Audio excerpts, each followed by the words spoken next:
Hello everyone, how are you doing? This is MD Tech here with another quick tutorial. In today's tutorial, I'm going to show you guys how to provide or give administrator privileges to a local or standard account on your Windows XP computer. So this should hopefully be a pretty straightforward process here, guys, and without further ado, let's go ahead and jump right into it.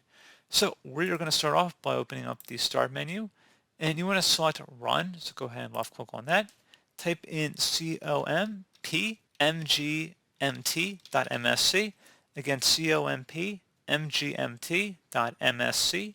Select OK. And now let me just make this window a little bit wider here. You want to select the local users and groups folder and then double click on the users folder.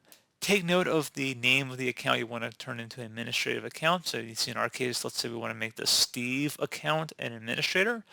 Go ahead and select groups on the left side, and then where it says administrators over on the right, go ahead and double click on it and select the add button.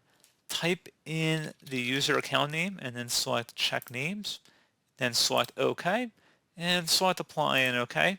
And that's all you had to do. So pretty straightforward process, guys. Do hope I was able to help you out, and I do look forward to catching you all in the next tutorial. Goodbye.